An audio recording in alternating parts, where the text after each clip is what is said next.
পার্শ্ব শিক্ষক বলে কিছু হয় না, সবাই শিক্ষক।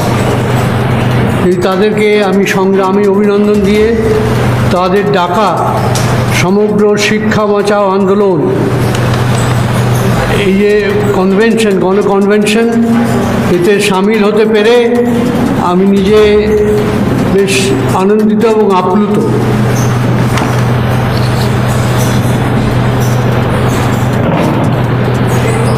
আমি গোড়াতে এই শিক্ষকদের ব্যাপারে কিছু কথা বলার আগে আমি একটা কথা বলে নিতে চাই যে আমার সেই পরিচয়টা তো অনেকে আপনারা জানেন না। আমাকে সবাই বিচারপতি হিসেবেই চেনেন, কিন্তু আমি বিচারপতি হওয়ার আগে আমিও শিক্ষক ছিলাম। আমি আমাদের লোকালয়ে যে স্কুলটি আছে, খুবই ভালো স্কুল ছিল তখন, এখন তার অবস্থা অনেকটা সঙ্গীন। সেই স্কুলে শিক্ষকতা করিয়েছি 2 বছর, যে স্কুলে আমি পড়েওছি। এবং তখনকার দিনের শিক্ষকদের মধ্যে যে ধরনের বৈষম্য এখন উপস্থিত হয়েছে, বৈষম্য এবং অর্থনৈতিক শোষণ, সেটা কিন্তু ছিল না।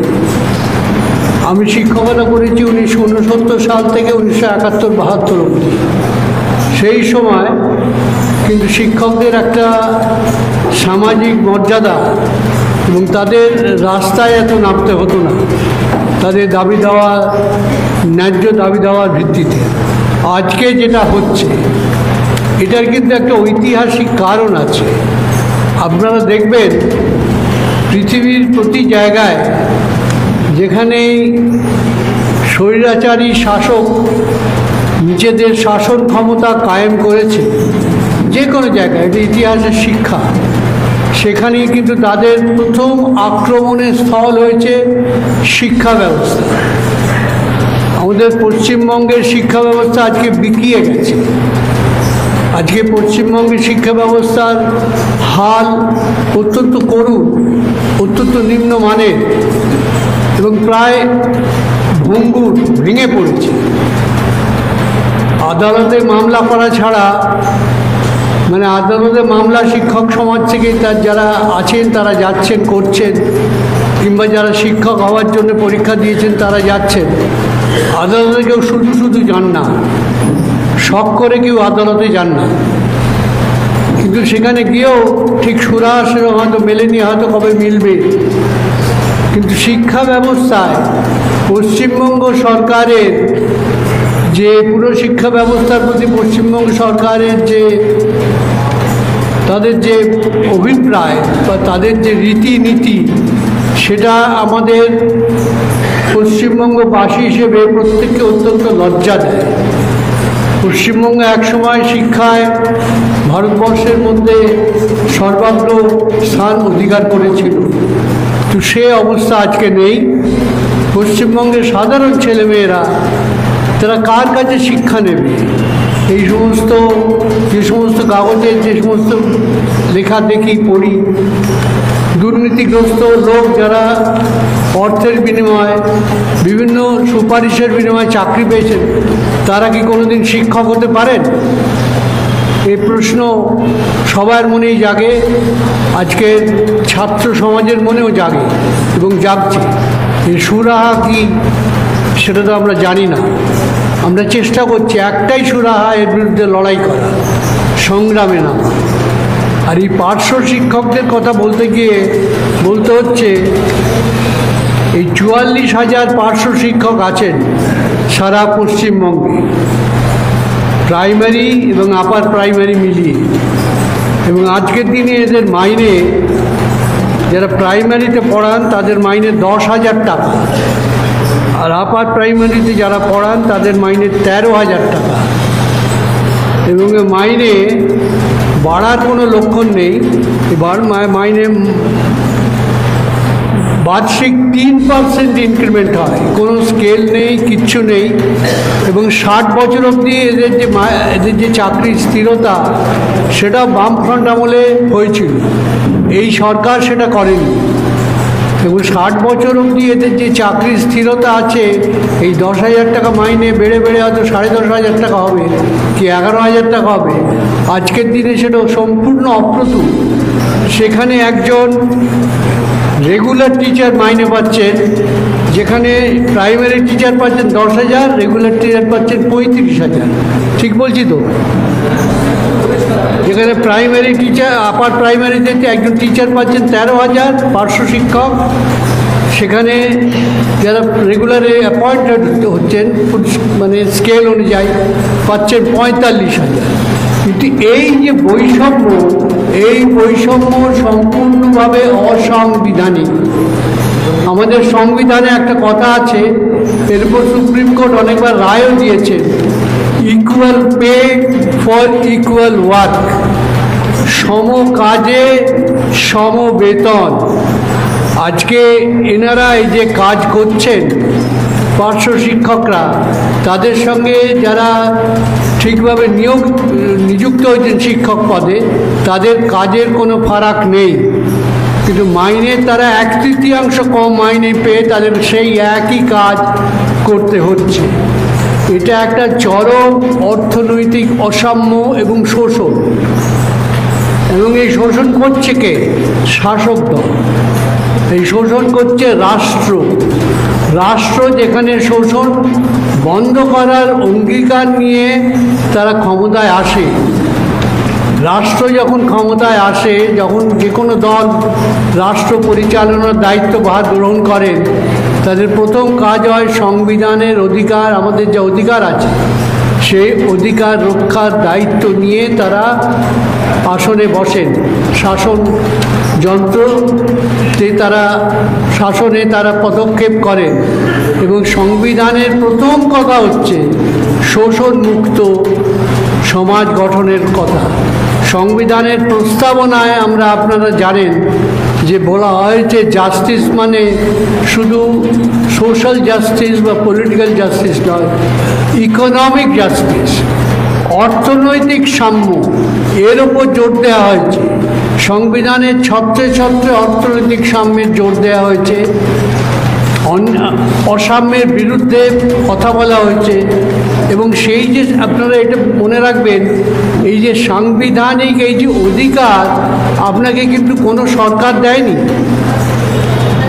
এই অধিকার আমরা অর্জন করেছি আমাদের রক্তক্ষয়ী সংগ্রাম, আমাদের স্বাধীনতা সংগ্রামের মাধ্যমে। স্বাধীনতা সংগ্রামের মাধ্যমেই এই সংবিধান এসছে।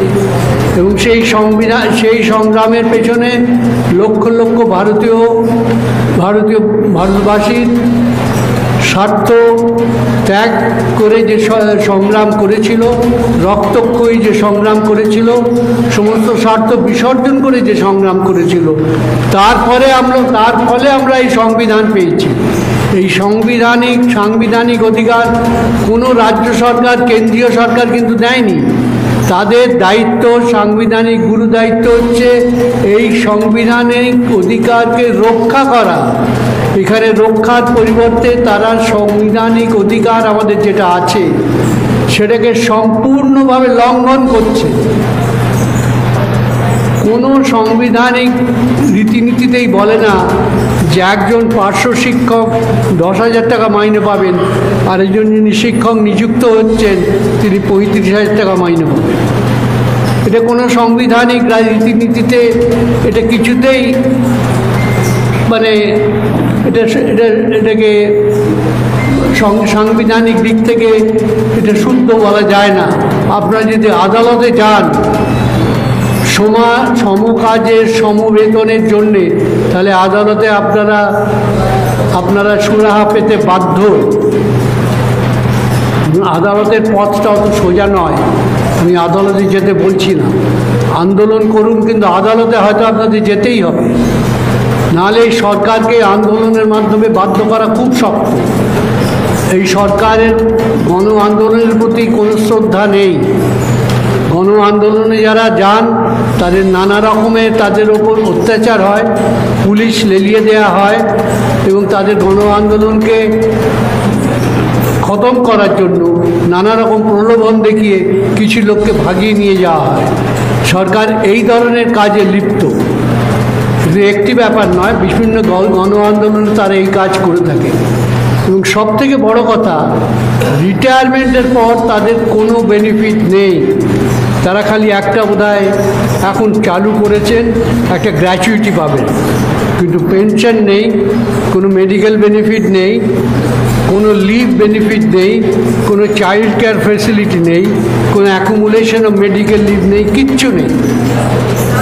যারা 60 বছর যখন পাবেন তারা কিছুই পাবেন না। তারা কিছু ওই একটি বোধহয় 5 লক্ষ টাকার একটা গ্র্যাচুইটির অনুদান আছে, আজকে 5 লক্ষ টাকার দাম বিশেষ কিছুই নয়, সেটা ছাড়া কিছুই তারা পাবেন না। এই অমানবিক মানে যে তাদের চাকরির শর্তাবলী, কিন্তু শর্তাবলী না বলে বলা হয় চাকরির ব্যাপারে তাদের এই যে তাদের উপরে যে শোষণের শর্তাবলী, এই শোষণের শর্তাবলী সরকারের দ্বারা যেটা চালু হয়েছে, এর বিরুদ্ধে আন্দোলন করতেই হবে। এর বিরুদ্ধে আপনারা আদালতে যেতে পারেন, কারণ এটা আপনাদের সাংবিধানিক অধিকার। সুপ্রিম কোর্ট বলেছে সম কাজে সম বেতন হচ্ছে আমাদের সংবিধানে যে 14 নম্বর অনুচ্ছেদে সবাই সমান আইনের অধিকার আছে, সেই অধিকারের সমপর্যায়ে পড়ে। আপনারা যদি দেখাতে পারেন যে আপনারা এক কাজ করেন অন্য শিক্ষকদের সঙ্গে, এবং আমার মনে কোনো সন্দেহ নেই যে আপনারা সেই একই কাজ করছেন, তাহলে আপনাদের কিন্তু সমবেতন থেকে আপনাদের বঞ্চিত করতে সরকার পারে না সংবিধান অনুযায়ী। আপনারা যে লড়াই করছেন এটা শুধু গণতান্ত্রিক লড়াই নয়, এটা গণতান্ত্রিক আন্দোলন, সাংবিধানিক রীতিনীতির ওপর ভিত্তি করেই আন্দোলন। এই আন্দোলনের প্রতি আমার সম্পূর্ণ সমর্থন আছে, কিন্তু এই সরকারকে আপনাদের যে আন্দোলনের দাবি দেওয়া সেটা মানা, এই সরকারের অন্য সমস্ত ব্যাপারে টাকা খরচা করার মানে তাদের টাকা খরচা করার ব্যাপারে তারা উদারহস্ত, ক্লাবকে পুজো করার ব্যাপারে তারা টাকা দেন। এটার কি মানে হয়? আগে কি পুজো হতো না? এই সরকার আসার আগে সরকার গোড়ার দিকে দিতেন না, পরে শুরু করেছে। তার আগে কি আমাদের সারা ভারতবর্ষে সারা পশ্চিমবঙ্গে দুর্গোৎসব হতো না? তারা এইতে খরচা করবেন, তারা নানা বিনোদনে খরচা করবেন, পুজোর কার্নিভালে খরচা করবেন, সব বড় বড় কথা। যে বিনোদন যেটা সম্পূর্ণ নন প্রোডাক্টিভ খরচা, যে খরচায় সমাজের কোনো কাজে লাগে না, সেই পয়সা তারা ব্যয় করতে তারা মুক্ত হস্ত। যেখানে শিক্ষকদের একটা সাধারণ খেয়ে পড়ে থাকার মতো একটা জীবিকা, সেই জীবিকা দিতে তাদের ভীষণ অনীহা। কারণ শিক্ষাকে তারা অত্যন্ত, শিক্ষার ব্যাপারটা তাদের কাছে একবারে তাদের বিশর সদৃশ্য। তারা চায় না মানুষের শিক্ষা পাক। যত মানুষ অজ্ঞ থাকবে তত তাদের রমরমা হবে, এটাই তারা চায়। এটা সমস্ত সামন্ততান্ত্রিক সরকারের একমাত্র উদ্দেশ্য। কি কেন্দ্রীয় সরকার কি রাজ্য সরকার, দুটোরই একই উদ্দেশ্য, শিক্ষা ব্যাপারটা জোলো করে দাও, শিক্ষকদের কাজের মধ্যে যাতে না ঢোকে, তাদের এমন মাইনে দাও যাতে তারা পড়ানোর মধ্যে না ঢোকে, তারা কোনোরকম করে স্কুলে আসে চলে যায়। কিন্তু সত্যিকারের শিক্ষা শিক্ষকদের কাছ থেকেই তো আমরা পেয়েছি। শিক্ষকরাই তো জাতির মেরুদণ্ড, তারাই তো জাতির চোখ খুলে দেবে অন্যায়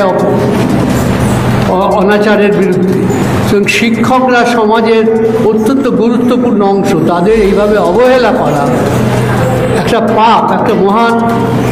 এই যে রাজ্য সরকার চলছে দুর্নীতিতে নিমজ্জিত এবং নানা পাপ কার্যে লিপ্ত, এর অন্যতম পাপ হচ্ছে শিক্ষকদের বঞ্চিত করা। এর বিরুদ্ধে আপনারা আন্দোলনে গর্জে উঠুন।